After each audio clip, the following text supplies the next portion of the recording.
ઇશરત જહાં બનાવટી એન્કાઉન્ટર અને અન્ય 3 બનાવટી એન્કાઉન્ટર કેસમાં કાચા કામના કેદ તરીકે જેલમાં રહેલા ગુજરાતના સસ્પેન્ડેડ આઈપીએસ ડીજી વણઝારાએ 10 પાનાનો પત્ર લખી ખળભળાટ મચાવી દીધો છે. પત્ર આધારે સીબીઆઈએ પણ તપાસ આદરી છે.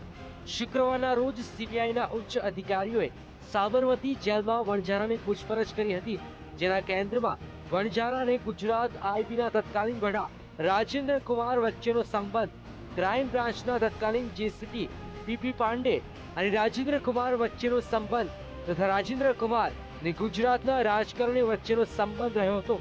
સવારે 10:30 કલાકથી શરૂ થયેલી અને 3:30 વાગ્યા સુધી ચાલેલી પૂછપરછમાં વણઝારાએ અનેક ઘટસ્ફોટ કર્યા હતા. સીબીઆઈની મેરેથોન પૂછપરછમાં વણઝારાએ જણાવ્યું હતું કે ઇશરત જહાં અને તેના 3 સાથીદારો ગુજરાતના મુખ્યમંત્રી નરેન્દ્ર મોદીને મારવા માટે આવવાના છે. ઇનપુટ ગુજરાત આઈબીના વડા રાજેન્દ્ર કુમારે જનરેટ કર્યા હતા. સેન્ટ્રલ આઈબી તરફથી કોઈ ઇનપુટ આપવામાં આવ્યા ન હતા. વધુમાં વણઝારાએ ઉમેર્યું હતું કે રાજેન્દ્ર કુમારે ઇનપુટને પીપી પાંડે સાથે ઇનપુટ શેર કર્યા હતા. પોતાના સાથે રાજેન્દ્ર કુમારની સીધી કોઈ વાત થઈ ન હતી.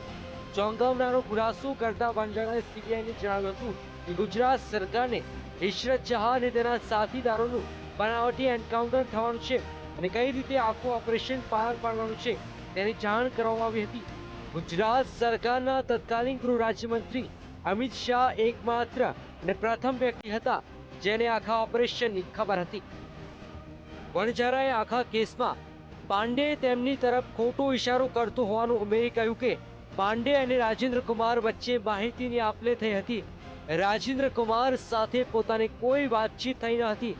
વણઝારાએ એવો પણ આક્ષેપ કર્યો હતો કે પીપી પાંડે રાજેન્દ્ર કુમારનો માણસ છે.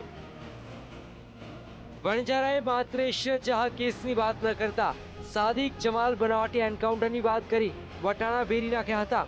વણઝારાએ સીબીઆઈને જણાવ્યું હતું કે સાદિક જમાલ બનાવટી એન્કાઉન્ટર કેસમાં પણ રાજેન્દ્ર કુમારને મહત્વનો રોલ રહ્યો હતો. ભાવનગરનો સાદિક જમાલ દાઉદ ઇબ્રાહિમનો માણસ તથા લશ્કરે તૈયબાનો આતંકવાદી છે એવું રાજેન્દ્ર કુમાર દ્વારા કહેવામાં આવ્યું હતું. લશ્કરે તૈયબા મોદી પર હુમલો કરી શકે છે એવા ઇનપુટ રાજેન્દ્ર કુમારે આપ્યા હતા. વણઝારાએ સાદિક કેસમાં મુંબઈ પોલીસ પર નિશાન સાધ્યું હતું. વણઝારાએ જણાવ્યું કે સાદિકનું મુંબઈ લોકેશન મેળવવા માટે ગુજરાત પોલીસે મુંબઈ પોલીસનો સંપર્ક કર્યો હતો. સાદિકનું બનાવટી એન્કાઉન્ટર સફળ થયા બાદ ઇનપુટના ઘટનાક્રમ સોહરાવર્દ અને ઇશરતમાં પુનરાવર્તન કરવામાં આવ્યું હોવાનું જાણવા મળે છે. વણઝારાની પૂછપરછનો નિચોડ ઇશરત કેસમાં નવો વળાંક લાવશે. ગૌરવ પટેલ, વીટીવી, અમદાવાદ.